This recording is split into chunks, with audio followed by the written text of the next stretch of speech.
পোনপ্ৰথমে Rafiq search lecture চেনেলটোৰ পৰা অসমবাসী ৰাইজলৈ জনালোঁ ৰঙালী বিহুৰ বহুত বহুত শুভেচ্ছা আৰু শুভকামনা।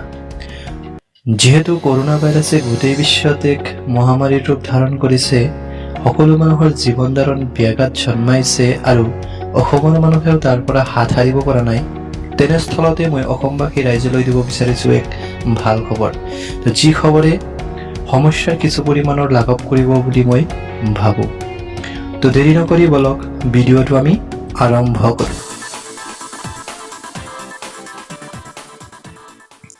অসমৰ যিসকল দৰিদ্ৰ, মধ্যবিত্ত আৰু দুখীয়া লোকে এই লকডাউনৰ সময়ত বহিৰাজ্যত আবদ্ধ হৈ আছে, সেই লোকসকলক চৰকাৰে আৰ্থিক অনুদান দিয়াৰ সিদ্ধান্ত লৈছে।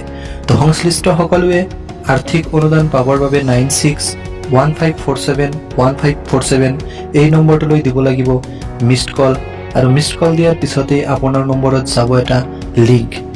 এই লিংকৰ যোগেদি আপোনালোকে দিব লাগিব আপোনাৰ বেংক একাউণ্ট নাম্বাৰ আৰু IFSC কোড আৰু কিছু প্ৰয়োজনীয় স্মাৰ্টফোন নাইবা মিছড কল দিয়াৰ পিছৰ 24 ঘণ্টাৰ ভিতৰত নিজৰ তথ্য দাখিল নকৰে তেওঁলোকৰ প্ৰয়োজনীয় তথ্য ফোন যোগে লোৱা হ'ব। তথ্য দাখিল কৰাৰ পিছত সত্যতা নিৰূপণৰ বাবে জিলা উপায়ুক্তই কৰিব ভেৰিফিকেশ্যন আৰু 3-4 দিনৰ ভিতৰত লাভ কৰিব আপুনি এই ধন বা সাহায্য। ইয়াৰ উপৰি হাৰ্ট, কিডনী আৰু কেঞ্চাৰ ৰোগত আক্ৰান্ত হৈ যিসকল ৰোগী ৰাজ্যৰ বাহিৰত চিকিৎসাধীন হৈ আছে তেওঁলোকে 0361255895 নম্বৰত ফোন কৰি নাইবা 6901281862 নম্বৰত হোৱাটছআপ যোগে নিজৰ বেংক একাউণ্ট ডিটেইলছ পঠিয়ালে প্ৰতিজন ৰোগীলৈ 25,000 টকা আৰ্থিক অনুদান আগবঢ়াব বুলিও চৰকাৰে সিদ্ধান্ত লৈছে।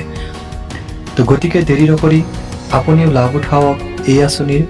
বহুল প্ৰচাৰৰ বাবে এই ভিডিঅ'টো যিমান পাৰে শ্বেয়াৰ কৰক আৰু নিজৰ বন্ধু, আত্মীয় বা প্ৰিয়জনক জনাই দিয়ক। ধন্যবাদ।